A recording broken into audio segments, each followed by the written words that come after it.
السلام عليكم ورحمة الله وبركاته. وعليكم السلام ورحمة الله وبركاته. الحمد لله نحمده ونستعينه ونستغفره ونؤمن به ونعوذ بالله من شرور أنفسنا ومن سيئات أعمالنا.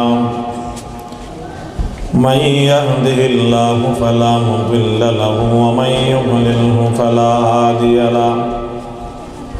وأشهد أن لا إله إلا الله وحده لا شريك له في ذاته وصفاته وعبادته.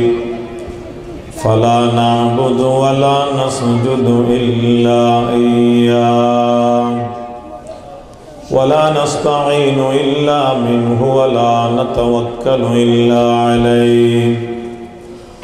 وأشهد أن سيدنا وسندنا وحبيبنا ومولانا وأولانا وأعلانا وأتقانا وأعلمنا وأفضلنا وأنورنا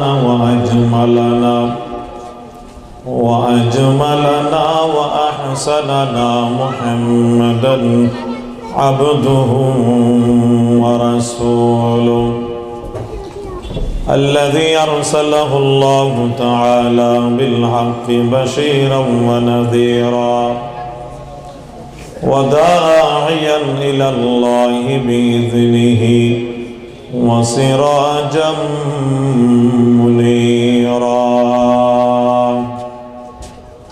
اللهم صل على سيدنا محمد وعلى آل سيدنا محمد كما صليت على سيدنا إبراهيم وعلى آل سيدنا إبراهيم إنك حميد مجيد. اللهم بارك على سيدنا محمد وعلى آل سيدنا محمد كما باركت على سيدنا إبراهيم وعلى آل سيدنا إبراهيم إنك حميد مجيد. أما بعد فأعوذ بالله من الشيطان الرجيم. بسم الله الرحمن الرحيم. محمد رسول الله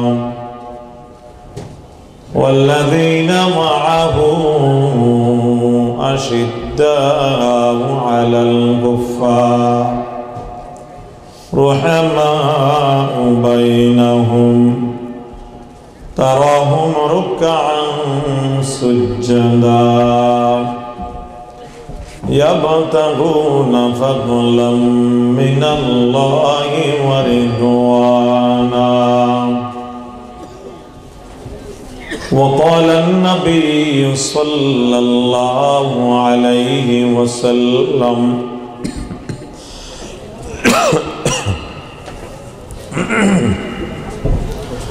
الكيس من دان نفسه وعمل لما بعد الموت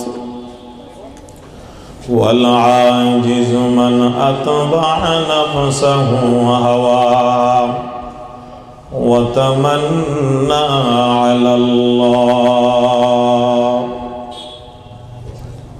صدق الله مولانا العظيم وصدق رسوله النبي الكريم ونحن على ذلك لمن الشاهدين والشاكرين والحمد لله رب العالمين.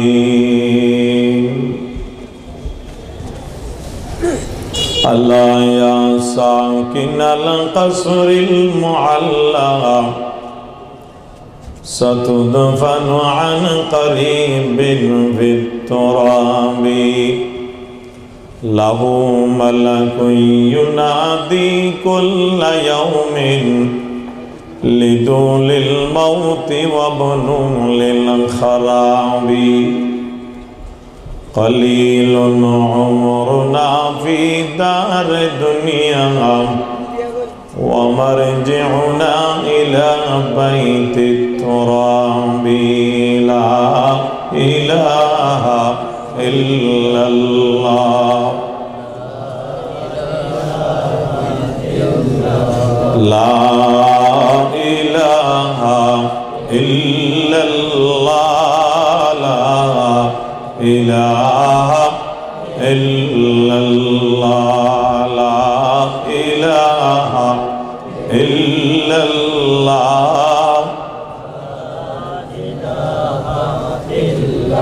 সবাই মিলে বড় আওয়াজে জিকির করি লা ইলাহা ইল্লাল্লাহ লা ইলাহা ইল্লাল্লাহ লা ইলাহা ইল্লাল্লাহ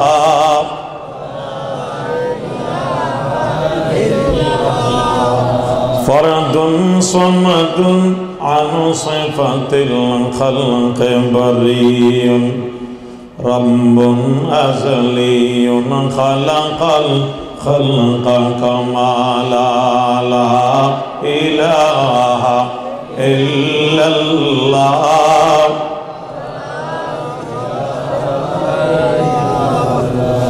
لا إله إلا الله لا إله إلا الله لا إله إلا الله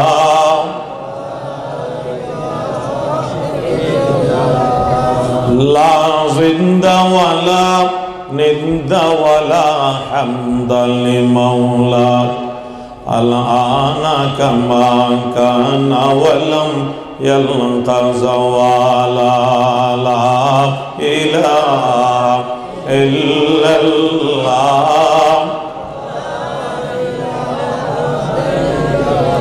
لا إله إلا الله لا إله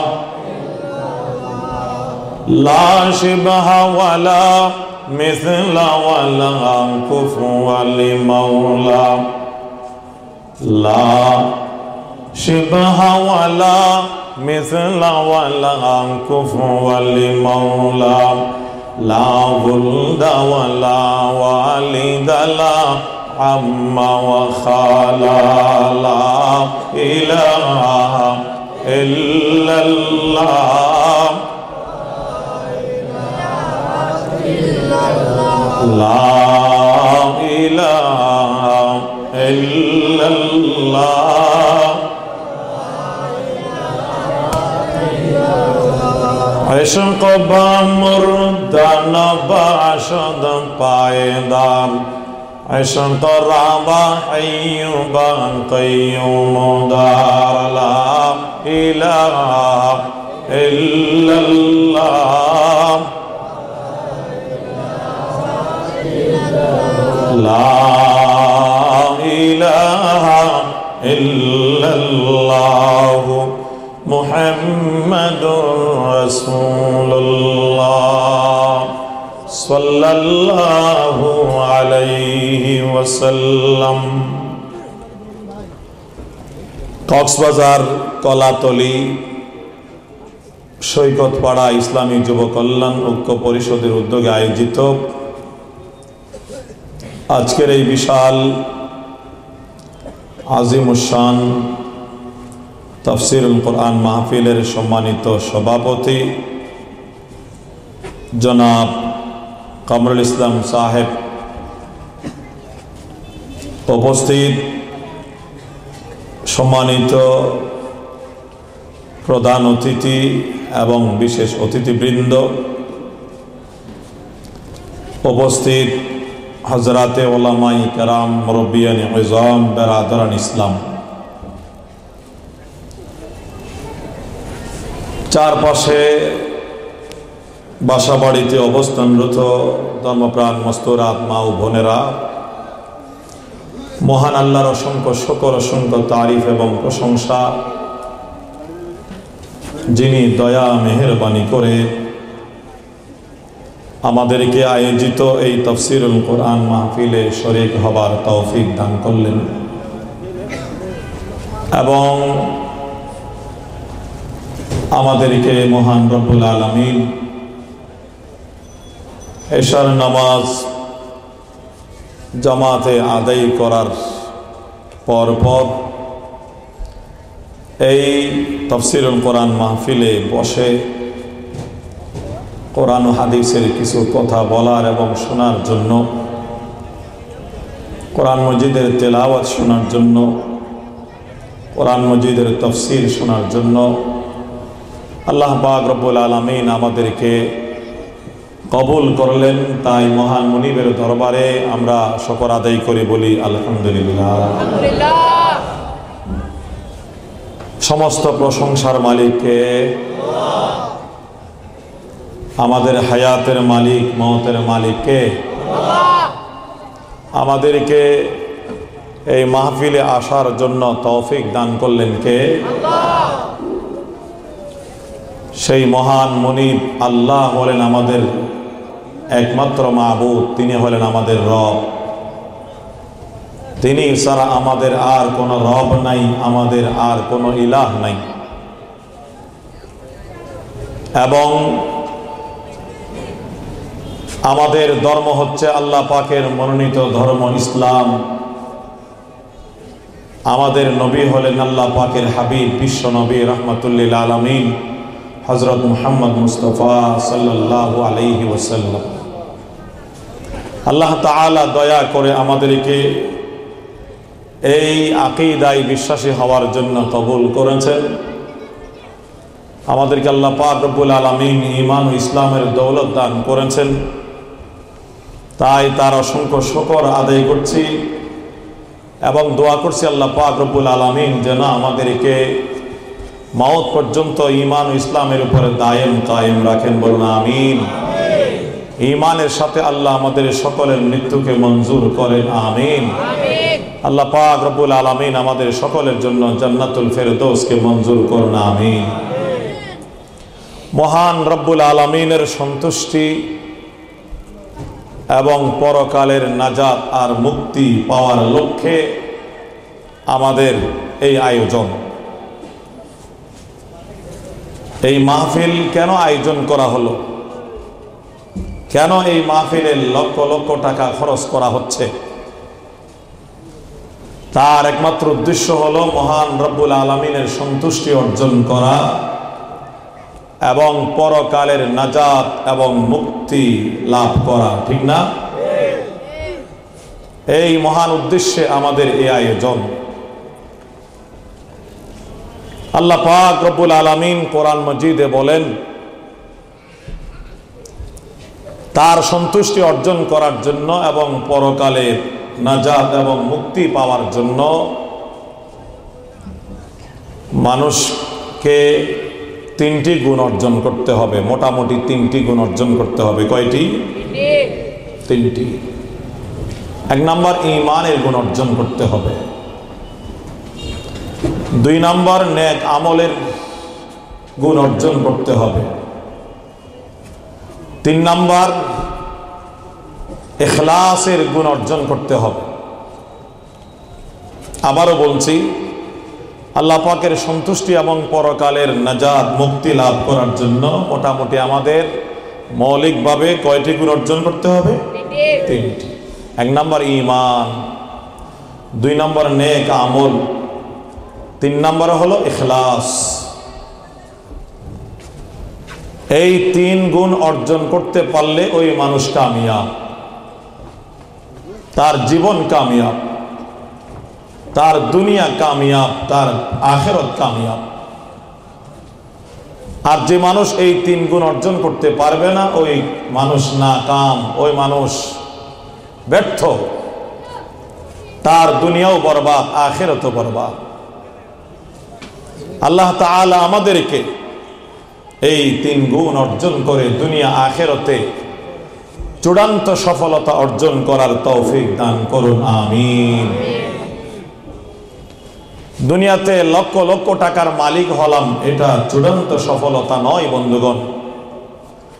গাড়ি বাড়ির মালিক হলাম, এটা চূড়ান্ত সফলতা নয়। ক্ষমতার মালিক হলাম, এটা চূড়ান্ত সফলতা নয়। চূড়ান্ত সফলতা হলো আল্লাহ পাকের সন্তুষ্টির মধ্যে। চূড়ান্ত সফলতা হলো পরকালে নাজাত এবং মুক্তি পাওয়ার মধ্যে। যে ব্যক্তি জাহান্নাম থেকে নাজাত পেয়ে জান্নাতে প্রবেশ করার অধিকার লাভ করবে, ওই ব্যক্তি কামিয়াব, ওই ব্যক্তি সফল কাম। না হয় ওই ব্যক্তি কামিয়াব নয়, ব্যর্থ মানুষ। আল্লাহ পাক রব্বুল আলামিন আমাদেরকে তার সন্তুষ্টি দ্বারা আমাদের জীবনকে পরিচালিত করুন, আমিন। এবং আমাদেরকে আল্লাহ পাক রব্বুল আলামিন পরকালে নাজাত প্রাপ্তদের, জান্নাত প্রাপ্তদের অন্তর্ভুক্ত করুন, আমিন। আমি আপনাদের সামনে খুতবা এবং দুরূদ ও সালামের পরে কোরআন মজিদের সূরা ফাতহের আখিরি আয়াতের শুরুর কিছু অংশ তেলাওয়াত করেছি, যেখানে আল্লাহ পাক রব্বুল আলামিন কামিয়াব যারা মানুষ, যারা সফল কাম মানুষ, জান্নাতি মানুষ, তাদের পরিচয় পরিচিতি বর্ণনা করেছেন, তাদের প্রশংসা করেছেন যে তাদের মধ্যে এই 3টি গুণ আমি আল্লাহ পেয়েছি। আর সেই কামিয়াব এবং সফল কাম মানুষের নাম হচ্ছে সাহাবায়ে কেরাম। তাদের নাম কি? সাহাবায়ে কেরাম। আমাদের প্রাণ প্রিয় নবীর যারা প্রাণ প্রিয় শীর্ষ ছিলেন, বন্ধু ছিলেন, সাথী ছিলেন, যারা তার সোহবত এবং সাক্ষাৎ প্রাপ্ত হয়েছেন, এই সমস্ত সাহাবায়ে কেরাম হলেন কামিয়াব ইনসান। তারা হলেন সফল কাম মানুষ, কারণ আল্লাহ কোরআনের বিভিন্ন আয়াতে তাদের প্রশংসা করেছেন। নবী করিম সাল্লাল্লাহু আলাইহি ওয়াসাল্লাম হাদিস শরীফে তাদের তারিফ এবং প্রশংসা করেছেন। আল্লাহ পাক রব্বুল আলামিন যাদের উপরে সন্তুষ্টির ঘোষণা দিয়েছেন কোরআন মাজিদে, এবং আল্লাহ এই কথাও বলেছেন তারা আমার উপর রাজি, আমি তাদের উপর রাজি। সুবহানাল্লাহ। তো নিশ্চয়ই যাদের উপর আল্লাহ রাজি এবং যারা আল্লাহর উপর রাজি, নিশ্চয়ই তারা কামিয়াব ইনসান, নিশ্চয়ই তারা সফল কাম মানুষ, ঠিক না? যাদের উপর আল্লাহ রাজি তারা সফল না হয়ে কারা সফল হবে? যারা আল্লাহর উপরে রাজি তাদের উপর আল্লাহ রাজি না হয়ে কাদের উপর রাজি হবে? আর দোনোগুণ যাদের মধ্যে পাওয়া যাবে, যারা আল্লাহর উপর রাজি, আল্লাহ তাদের উপর রাজি, তারা কামিয়াব এবং সফল কাম না হয়ে, জান্নাত প্রাপ্ত না হয়ে কারা হবে? আর সেই মহান সাহাবায়ে কেরাম, আল্লাহর রাসূলের যারা ছাত্র, শীর্ষ সঙ্গী, বন্ধু, সাথীগণ, যাদের ত্যাগ এবং কোরবানির বিনিময়ে, যাদের রক্তের বিনিময়ে আজকে আমরা এই পবিত্র কোরআন পেয়েছি, যাদের রক্তের বিনিময়ে আমরা আজকে তাফসীরুল কোরআন মাহফিল পেয়েছি, যাদের রক্তের বিনিময়ে আমরা নামাজ পেয়েছি, যাদের রক্তের বিনিময়ে আমরা মাথায় টুপি পরিধান করার মতো পরিবেশ প্রাপ্ত হয়েছি, যাদের রক্তের বিনিময়ে আমরা দাড়ি পেয়েছি, যাদের রক্তের বিনিময়ে আমরা আল্লাহর পরিচয় পেয়েছি, যাদের রক্তের বিনিময়ে, যাদের ত্যাগের বিনিময়ে আমরা 30 পারা কোরআন মজিদ অক্ষত এবং নিখুঁত অবস্থায় পেয়েছি, যাদের রক্তের বিনিময়ে রাসূল করিম সাল্লাল্লাহু আলাইহি ওয়াসাল্লামের 10 লক্ষাধিক হাদিস আমরা উম্মত প্রাপ্ত হয়েছি, ওনারা হলেন পবিত্র নাম যাদের সাহাবায়ে কেরাম। खुदा उनसे राजी व राजी खुदा से, खुदा उनसे राजी व राजी खुदा से, नजूम हिदायत सहाबा सहाबा, नजूम हिदायत सहाबा सहाबा। रसूल करीम सल्लल्लाहु अलैहि वसल्लम যখন নবুয়ত প্রাপ্ত হয়ে মক্কার মধ্যে মানুষদেরকে ঈমানের দাওয়াত দিতে শুরু করলেন, কালিমার দাওয়াত দিতে শুরু করলেন, গোটা আরব জাহান নবীজির দুশমন হয়ে গেল। এতদিন যারা আপনজন ছিলেন তারাও শত্রু হয়ে গেল। যারা এতদিন পর্যন্ত নবীজিকে নিয়ে গর্ব করত, আমাদের মধ্যে এমন এক যুবক আছে যে যুবকের চরিত্র এত সুন্দর, যার মতো চরিত্রবান মানুষ গোটা আরব জাহানে নাই। যাকে আল আমিন নামে লকব দিয়েছিল তারা, খেতাম দিয়েছিল তারা, যাকে আস-সাদিকুল মাসদুম বলে লকব দিয়েছিল এই আরবের লোকজন। যখন নবীজি এক আল্লাহর কথা বলতে শুরু করলেন তখন সবাই দুশমন হয়ে গেল। সেই টাইমেও যারা নবীজির জন্য রক্ত দিয়েছেন, নবীজির ডানে বামে সামনে পিছনে থেকে নবীজিকে যারা সহযোগিতা করেছেন, নবীজিকে হেফাজত করেছেন কাফেরদের হাত থেকে, তাদের নাম হলো সাহাবায়ে কেরাম। ইসলামের সবচেয়ে বড় প্রথম যুদ্ধ বদরের যুদ্ধ। আল্লাহর নবী অতর্কিত বদরের যুদ্ধের ময়দানে যুদ্ধের মুখোমুখি হয়ে গেলেন। না হয় নবীজির অগ্রিম কোন যুদ্ধের জন্য প্রস্তুতি ছিল না। যখন হঠাৎ যুদ্ধের পরিবেশ হয়ে গেল, আল্লাহর নবী 313 জন সাহাবীর সাথে পরামর্শ করলেন।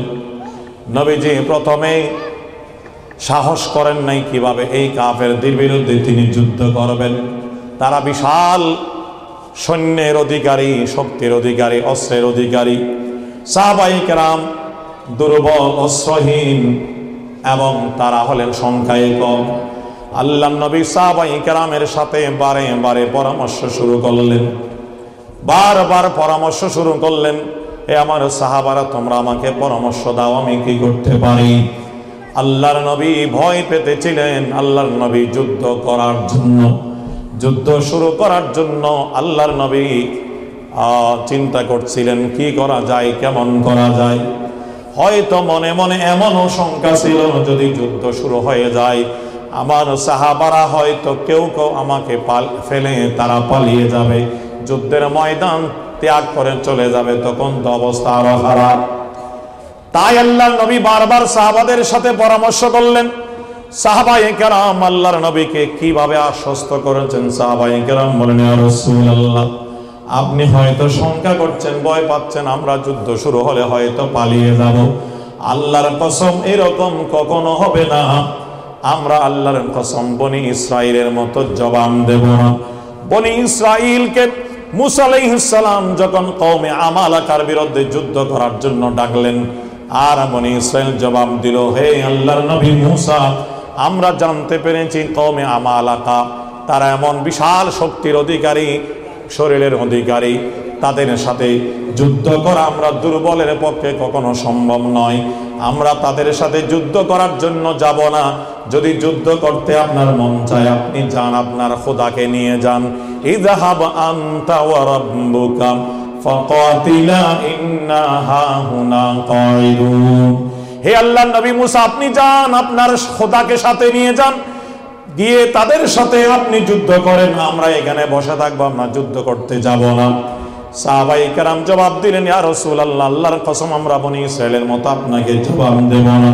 আমরা আপনার সামনে থেকে, পিছন থেকে, ডানে থেকে, বাম থেকে আমরা কাফেরদের বিরুদ্ধে যুদ্ধ করে যাব, জিহাদ করে যাব, যতক্ষণ পর্যন্ত আমাদের শরীরের মধ্যে এক ফোঁটা, এক বিন্দু পরিমাণ রক্ত থাকবে।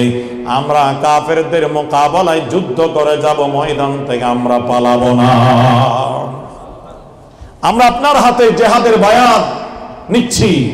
নাহনুল্লাযীনা বায়াউ মুহাম্মাদান আলাল জিহাদ মা বাকিনা আবাদা। নাহনুল্লাযীনা বায়াউ মুহাম্মাদান আলাল জিহাদ মা বাকিনা আবাদা। সাহাবায়ে কেরাম আল্লাহর নবীর হাতের উপর হাত রেখে জিহাদের বায়াত নিলেন। ইয়া রাসূলুল্লাহ, আমরা জিহাদের বায়াত নিচ্ছি, একটা হলো ঈমানের বায়াত, আর একটা হলো জিহাদের বায়াত, আর একটা হলো তরিকত এবং সুলুকের বায়াত, আমলের বায়াত। 3 রকমের বায়াত আল্লাহর নবী থেকে প্রমাণিত আছে। আল্লাহর নবী সাহাবায়ে কেরামকে ঈমানের বায়াত নিয়েছেন সাহাবায়ে কেরাম থেকে, তারপরে জিহাদের বায়াত নিয়েছেন সাহাবায়ে কেরাম থেকে, আবার আমলের বায়াত নিয়েছেন সাহাবায়ে কেরাম থেকে আল্লাহর পয়গম্বর। এইবার বায়াত নিলেন জিহাদের জন্য বদরের ময়দানে।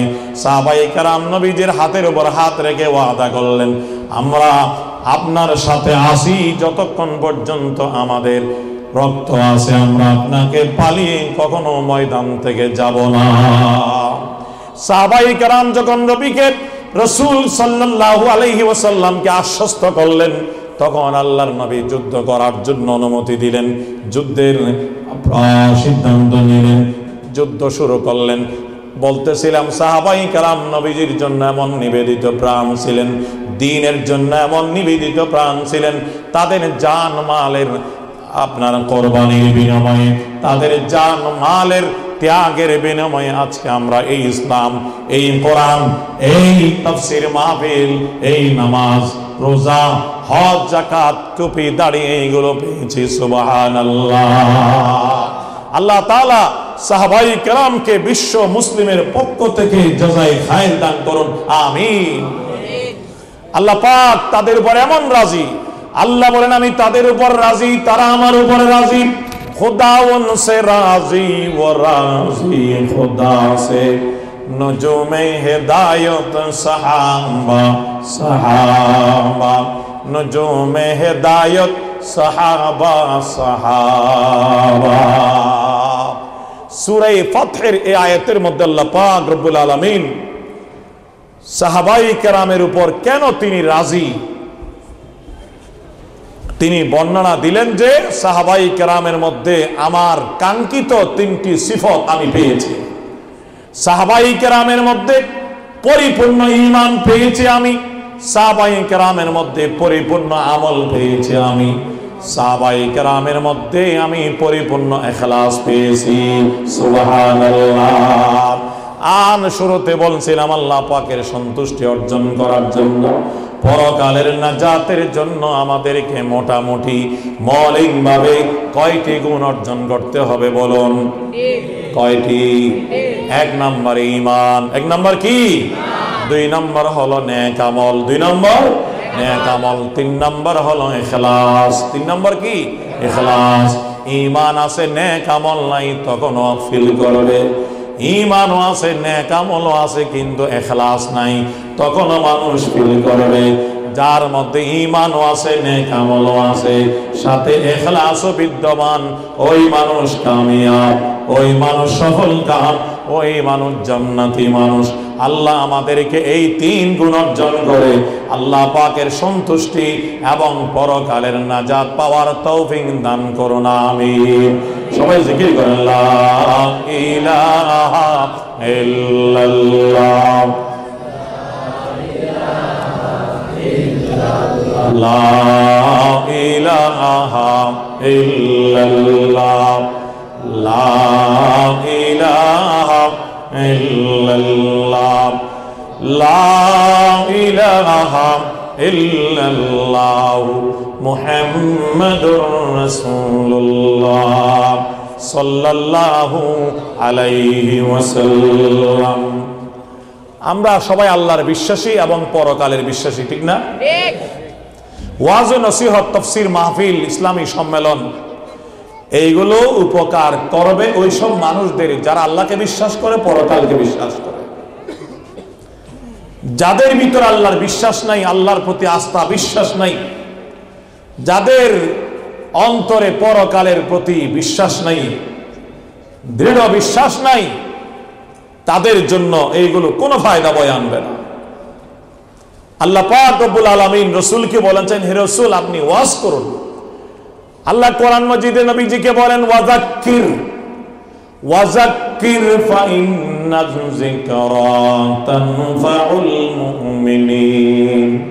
হে আমার নবী আপনি ওয়াজ করুন। তাযকিরের মানা হলো ওয়াজ করা, নসিহত করা। আপনি নসিহত করুন, ওয়াজ করুন। ফাইন্না যিকরা তানফাউল মুমিনিন, নিশ্চয় ওয়াজ ও নসিহত যারা ঈমানদার মানুষ তাদের উপকার করবে। কাদের উপকার করবে? ঈমানদারদের। কাদের? ঈমানদারদের। ঈমানদার কারে বলে? যে আল্লাহর বিশ্বাসী, পরকালের বিশ্বাসী, যে তাওহীদের বিশ্বাসী, রিসালাতের বিশ্বাসী, আখিরাতের বিশ্বাসী, তাকেই বলা হয় ঈমানদার। যে আল্লাহর বিশ্বাসী এবং রাসূলের বিশ্বাসী, আখিরাতের বিশ্বাসী, যে বিশ্বাস করে রব আমার আল্লাহ, আমার রবকে আল্লাহ, আরো জোরে বলুন আমাদের রবকে আল্লাহ। যে বিশ্বাস করে আমার ধর্ম হলো ইসলাম, আমাদের ধর্মের নাম কি? ইসলাম। যে বিশ্বাস করে আমাদের নবী হলেন মুহাম্মদ সাল্লাল্লাহু আলাইহি ওয়াসাল্লাম, যারা এই আকীদার বিশ্বাসী তারাই মুমিন। যারা এক আল্লাহর বিশ্বাসী, মহানবী সাল্লাল্লাহু আলাইহি ওয়াসাল্লামের রিসালাতের বিশ্বাসী, আখিরাতের বিশ্বাসী, তারাই হলো মুমিন। তারাই হলো মুমিন। সংক্ষেপে আর কি, ঈমানের তো অনেক শাখা প্রশাখা আছে, বিস্তারিত বললে ঈমানে মুফাসসলে যেতে হবে, যেগুলো আমরা মক্তবে শিখেছিলাম, মনে আছে তো? আমানতু বিল্লাহি ওয়া মালাইকাতিহি ওয়া কুতুবিহি ওয়া রাসূলিহি ওয়াল ইয়াউমিল আখির ওয়াল কদরি খাইরিহি ওয়া শাররিহি মিনাল্লাহি তাআলা ওয়াল বা'সি বা'দাল মাউত। মুখস্থ আছে তো সবার? আছে না? আমাদের সন্তানদেরকে এগুলো শিক্ষা দিতে হবে, এটা আমাদের দায়িত্ব। বাচ্চাদেরকে বাল্যকালে মক্তবে পাঠিয়ে দেবেন। মসজিদ ভিত্তিক মক্তব, এলাকা ভিত্তিক মক্তব, নুরানি মাদ্রাসা, ইসলামিক একাডেমি যেগুলো হয়েছে ওখানে বাচ্চাদেরকে বাল্যকালে পাঠিয়ে দেবেন। তাদেরকে ঈমানে মুজমল শিখাবেন, ঈমানে মুফাসসল শিখাবেন, কালিমায়ে তাইয়্যিবা শিখাবেন, কালিমায়ে শাহাদাত শিখাবেন। তাকে আপনার আল্লাহর পরিচয় শিক্ষা দেবেন, নবীজির পরিচয় শিক্ষা দেবেন, কোরআন শিক্ষা দেবেন। নবীজি বলেন, হে আমার উম্মত, তোমরা তোমাদের সন্তানদেরকে আমি নবীর ভালোবাসা শিক্ষা দাও, তোমাদের সন্তানদেরকে আমার আহলে বাইতের ভালোবাসা শিক্ষা দাও, তোমাদের সন্তানদেরকে কোরআন তেলাওয়াত শিক্ষা দাও। কার কথা? বিশ্ব নবীর কথা। আল্লাহর পরিচয় শিক্ষা দিতে হবে, রাসূলের পরিচয় শিক্ষা দিতে হবে, যেন কোন বাতিল বেঈমান তাকে ঈমান হারা বানাইতে না পারে। রাসূলের পরিচয় দিতে হবে, আমাদের রাসূল সর্বশেষ রাসূল, তারপরে আর কোন রাসূল নাই, তারপরে আর কোন রাসূল নাই।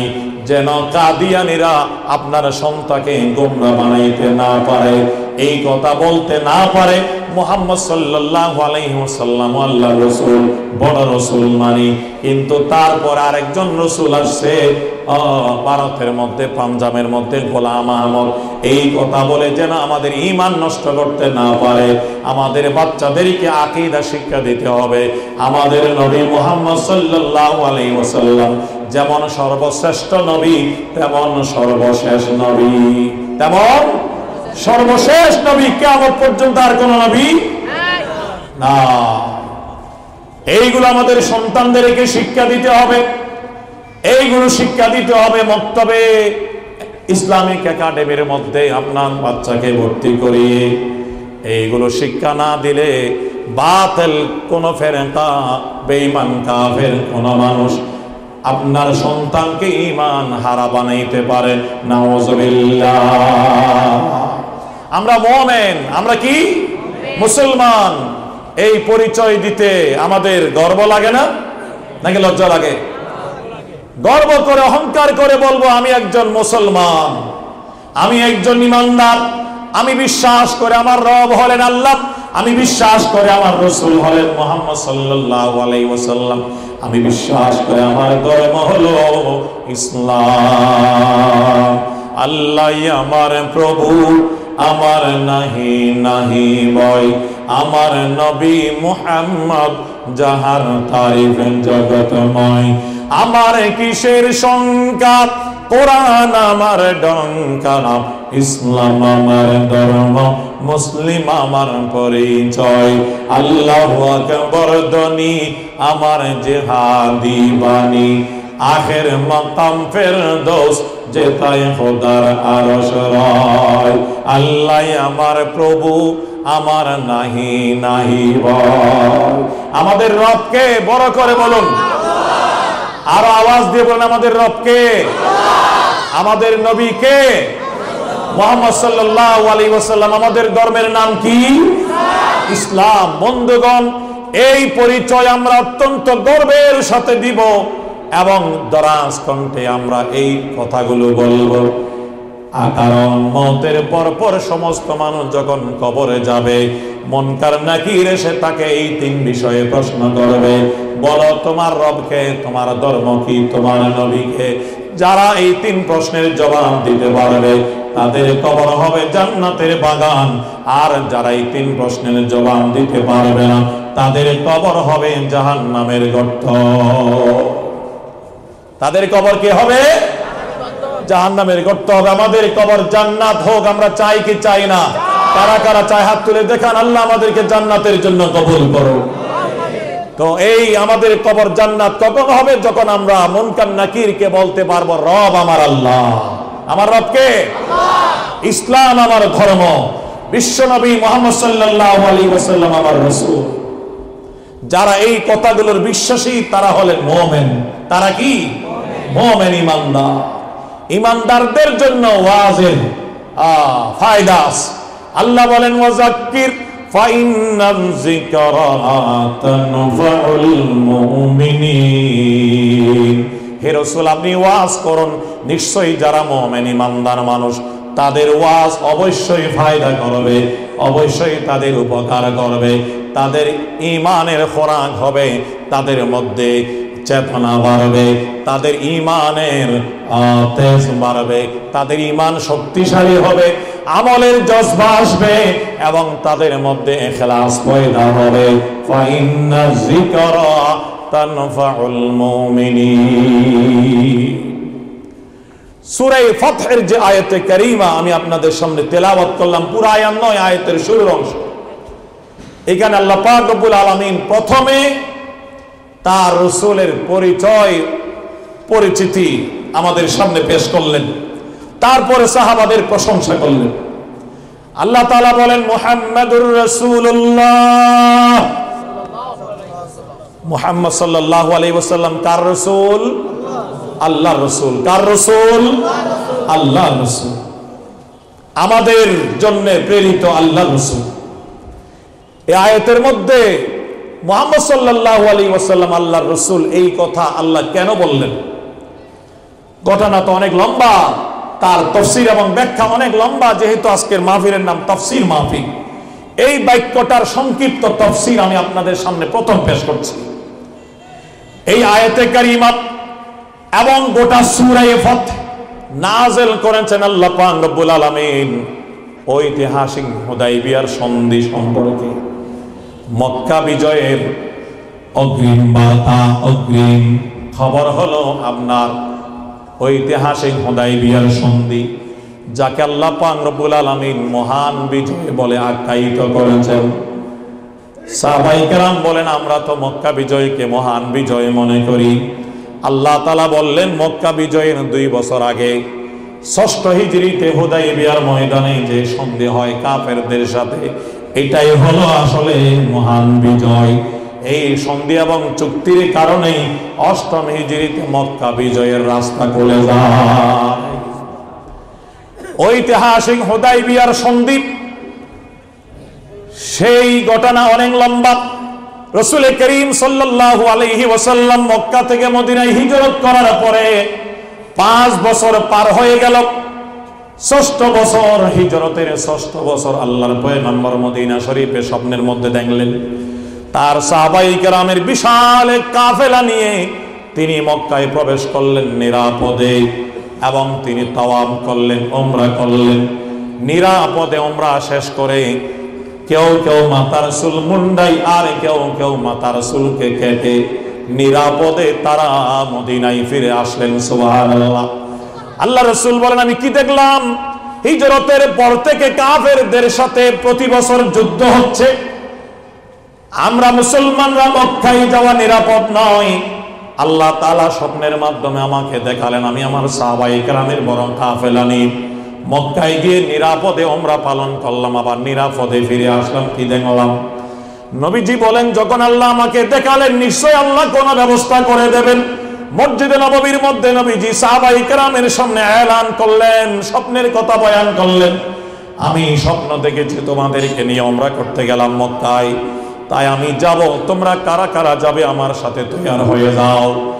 রাসূল করিম সাল্লাল্লাহু আলাইহি ওয়াসাল্লামের সাথে যাওয়ার জন্য ওমরা করার জন্য 1500 সাহাবা তৈয়ার হয়ে গেলেন। প্রথমে 1400, পরে আরো 100 যোগ হয়ে 1500 হয়ে গেলেন। 1500 সাহাবায়ে কেরাম নিয়ে আল্লাহর নবী মদিনা শরীফ থেকে রওনা দিলেন। পথে অনেক ঘটনা, সেইগুলো বাদ দিয়ে আমি শেষ পয়েন্টে চলে যাচ্ছি। নবী করিম সাল্লাল্লাহু আলাইহি ওয়াসাল্লাম যেতে যেতে হুদাইবিয়া নামক জায়গার মধ্যে পৌঁছে গেলেন, যেটার বর্তমান নাম হলো শমীসা। জিদ্দা থেকে মক্কা যাওয়ার পথে ওই জায়গা পড়ে, সেই পথে আল্লাহর নবী হাজির হয়ে গেলেন ওই জায়গায় যাকে হুদাইবিয়া বলা হতো। সেই সময়ে একটা গ্রামের নাম হুদাইবিয়া, একটা কূপের নাম ছিল হুদাইবিয়া, পরে পুরা গ্রামের নাম হয়েছে হুদাইবিয়া। ওখানে নবীজি যাওয়ার পরে নবীজি যে উটনির উপরে সওয়ার ছিলেন, ওই উটনি সামনের দিকে আর কদম মারে না। সাহাবায়ে কেরাম অনেক চেষ্টা করলেন উটনিকে সামনে নিয়ে যাওয়ার জন্য, কিন্তু উটনি সামনে আর যায় না। নবীজি বলেন আমার সাহাবারা এই উটনিকে তোমরা সামনে যাওয়ার জন্য আর চাপ দিও না, আমার মনে হয় আল্লাহ পাকের ইশারায় আল্লাহর হুকুমে এসে আর সামনে যাচ্ছে না, সুতরাং আমরা এখানে অবস্থান গ্রহণ করি, আমরা এখানে যাত্রা বিরতি দেব, এখানে আমরা অবস্থান করব। ইতিমধ্যে আল্লাহর নবী জানতে পারলেন, শুনতে পেলেন একজন কাসেদ এবং দূতের মাধ্যমে আল্লাহর নবী কাসেদ পাঠালেন, দূত পাঠালেন মক্কার কাফেরদের অবস্থা জানার জন্য। তিনি এসে খবর দিলেন মক্কাবাসীরা রাসূল পাক সাল্লাল্লাহু আলাইহি ওয়াসাল্লামের আগমনের খবর পাওয়ার পরে মিটিং করে সিদ্ধান্ত নিল কোন মুসলমানকে তারা মক্কার সীমানায় প্রবেশ করতে দেবে না। রাসূল করিম সাল্লাল্লাহু আলাইহি ওয়াসাল্লাম হুদাইবিয়ায় অবস্থান করলেন। হযরত ওমরকে ডাকলেন, ওমর তুমি যাও মক্কার মধ্যে, মক্কার কাফেরদের যারা নেতা আছে তাদের সাথে দেখা করো, তাদেরকে গিয়ে বলো আমরা মক্কা দখল করব না, আমরা যুদ্ধ করব না, আমরা এসেছি শুধুমাত্র ওমরা করার জন্য। দেখো আমাদের শরীরের মধ্যে ওমরার পোশাক, হজের পোশাক, হজের পোশাকের নাম কি? ইহরাম। হজের পোশাকের নাম কি? হযরত ওমরকে রাসূল বলেন তুমি গিয়ে বলো আমাদের সবার গায়ে ইহরাম। ইহরাম অবস্থায় মারামারি করা নিষেধ, ইহরাম অবস্থায় যুদ্ধ করা নিষেধ, ইহরাম অবস্থায় কোনো আপনার জঙ্গলি পশু হত্যা করা নিষেধ, মারামারি করা যাবে না, রক্তপাত করা যাবে না। তুমি গিয়ে বলো আমরা ওমরা করে চলে যাব, যেন আমাদের বাধা দেওয়া না হয়। ওমর বলেন ইয়া রাসূলুল্লাহ মাফ করবেন, আমি একটি কথা বলতে চাই, পরামর্শ দিতে চাই। রাসূল বলেন কি পরামর্শ? ওমর বলো। তখন ওমর বলেন ইয়া রাসূলুল্লাহ আমি যখন ইসলাম ধর্ম গ্রহণ করেছিলাম তখন ইসলামের পক্ষে কাফেরদের বিরুদ্ধে কি ভূমিকা রেখেছিলাম নিশ্চয় আপনার জানা আছে, তাদেরও জানা আছে।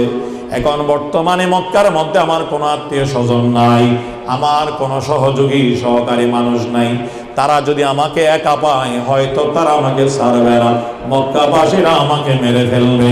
তাই ইয়া রাসূলুল্লাহ আমার পরামর্শ হলো আমাকে না পাঠাই ওসমানকে পাঠালে ভালো হয়। ওসমানকে আপনি পাঠান। ওসমানকে মক্কার কোনো মানুষ কিছু বলতে সাহস করবে না, কারণ ওসমানের পরিবারের অবদান নাই এমন কোন পরিবার নাই মক্কা। মক্কার যত মানুষ, যত পরিবার, সবার উপরে হযরত ওসমানের পরিবারের অবদান ছিল, যুগ যুগ ধরে তাদের পরিবারের অবদান ছিল, তাই সেই পরিবারকে সবাই সম্মান করে। হযরত ওমর বলেন হযরত ওসমানকে আপনি পাঠান। রাসূল করিম সাল্লাল্লাহু আলাইহি ওয়াসাল্লাম বলেন ওসমান ঠিক আছে তুমি যাও, আমার পক্ষ থেকে প্রতিনিধি হয়ে যারা মক্কার নেতা আছে তাদের সাথে দেখা করো, বলবে আমরা ইহরাম পরে এসেছি ওমরা করে চলে যাব, যেন আমাদেরকে বাধা দেওয়া না হয়। হযরত ওসমান বলেন ইয়া রাসূলুল্লাহ আমি যেতে পারবো। হযরত ওসমান গনি রাদিয়াল্লাহু তাআলা চলে গেলেন, মক্কায় প্রবেশ করলেন। তারপরে মক্কার যারা সর্দার, বড় বড় নেতা, তাদের সাথে দেখা করলেন, আল্লাহর নবীর বার্তা পৌঁছাই দিলেন, বললেন যে আমরা ওমরা করে চলে যাব, আমাদেরকে বাধা দিও না। তারা বলে যে ওসমান, তোমাকে আমরা সম্মান করি, শ্রদ্ধা করি, তোমার যদি মন চাই তুমি একা উমরা করো, তাওয়াফ করো, তোমাকে বাধা দেব না। উমরা করে তুমি চলে যাও, তোমাকে বাধা দেব না। কিন্তু অন্য কোন মুসলমান আব্দুল্লাহর বেটা মুহাম্মদকে মক্কার সীমানায় আমরা প্রবেশ করতে দেব না। হযরত ওসমান রাদিয়াল্লাহু তাআলা গরম হয়ে গেলেন, কেন?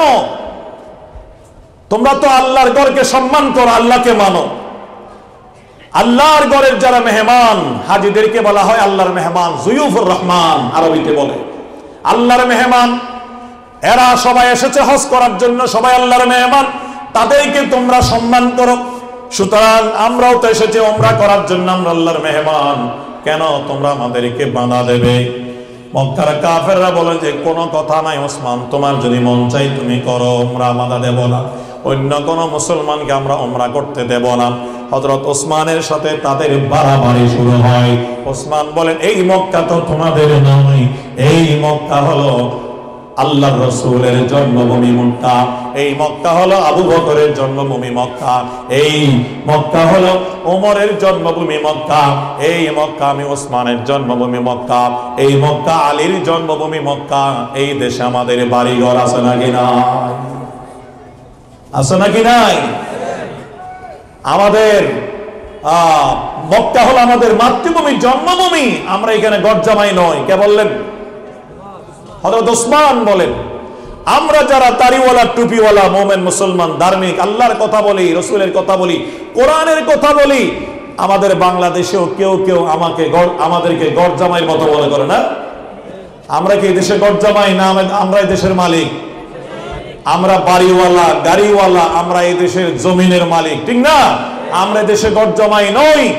এই দেশ মুমিন মুসলমানের দেশ। এই দেশে সকালে সূর্য উদয় হয় আল্লাহু আকবরের ধ্বনির মাধ্যমে, এই দেশে সূর্য অস্ত যায় আল্লাহু আকবরের ধ্বনির মাধ্যমে। এই দেশ মুমিন মুসলমানের দেশ। মুমিন মুসলমান এই দেশে ছিল, আছে এবং থাকবে। যারা ইসলামের শত্রু তাদের জায়গা বাংলার জমিনে হবে না। বাংলাদেশ মুমিন মুসলমানের দেশ। আমরা এই দেশের মালিক, আমরা এই দেশের জায়গার মালিক, বাড়ির মালিক। আলহামদুলিল্লাহ, আমরা এই দেশে কি নই? গরজামাই নয়। হযরত ওসমান রাদিয়াল্লাহু তাআলা গরম হয়ে তাদেরকে বললেন, কেন তোমরা আমাদেরকে আল্লাহর নবীকে মক্কা আসতে দেবে না? মক্কা তো আমাদের দেশ। কিন্তু তারা বাড়াবাড়ি এক পর্যায়ে বলল, যুবকদেরকে নির্দেশ দিল, ওসমানকে গ্রেফতার করে রাখো, বন্দী করে রাখো, যেন যেতে না পারে। হযরত ওসমানকে তারা বন্দী করে রাখলেন, গ্রেফতার করে রাখলেন। আল্লাহর নবী হযরত ওসমানের আগমনের অপেক্ষায় সময় গুনছেন, কেন ওসমান আসে না, আসে না। আমি তো তাকে পাঠাইছি খবর নিয়ে, নিশ্চয়ই তিনি আসবেন, খবর বলবেন আমাকে। মক্কার নেতারা কি বলল? ওসমান আসে না, আসে না। আল্লাহর নবী অপেক্ষায় রইলেন। একটু পরে ইবলিস শয়তান একটা কথা প্রচার করে দিল, ওসমানকে মক্কাতে কাফেররা হত্যা করে দিয়েছে, শহীদ করে দিয়েছে। কথাটা ভুল, ভুল কথা। ওসমানকে শহীদ করে দিয়েছে মক্কায়, এই ভুল কথা প্রচার করে দিলে শয়তান। কথা কথা যখন আল্লাহর নবীর কানে খবর পৌঁছলো, তিনি বিশ্বাস করে বসলেন। আল খবরু ইয়াহতামিলু সিনকা ওয়াল কিযবা, এটা সত্য হতে পারে, মিথ্যাও হতে পারে। কিন্তু আল্লাহর নবী মনে করলেন অবস্থার পরিপ্রেক্ষিতে হয়তো ওসমানকে তারা শহীদ করে দিয়েছে। যখন এই খবর আল্লাহর নবী শুনলেন, আল্লাহর নবী অত্যন্ত মর্মাহত হলেন। আমি আমার ওসমানকে মক্কায় পাঠালাম, মক্কার মানুষেরা কিভাবে ওসমানের মতো ব্যক্তিকে হত্যা করলো, ওসমানের মতো মানুষকে কিভাবে তারা শহীদ করলো। আল্লাহর নবী সাহাবায়ে কেরামের উদ্দেশ্যে বলেন, ওসমানের শাহাদাত কোন অবস্থায় মেনে নেওয়া যায় না। হে আমার সাহাবারা, আমরা এসেছি ইহরাম পরিধান করে উমরা পালন করার জন্য, যুদ্ধ করার জন্য নয়, লড়াই করার জন্য নয়। কিন্তু আমরা তো দেখছি মক্কার কাফেররা আমাদেরকে যুদ্ধের দিকে দাওয়াত দিচ্ছে। তারা তো আমাদেরকে যুদ্ধের দিকে নিয়ে যাবে, যুদ্ধের পরিবেশ সৃষ্টি করবে। আমার সাহাবারা, যদি আমরা ইহরাম পরিধান করে এসেছি উমরা করার জন্য, যুদ্ধ করার নিয়ত নাই, কিন্তু তারা ওসমানকে যে শহীদ করে দিল, এটা তো মেনে নেওয়া যায় না। কই তোমরা আমার সাহাবারা আসো, আল্লাহর নবী হুদাইবিয়ার ময়দানে একটা গাছের ডালের নিচে দাঁড়ালেন।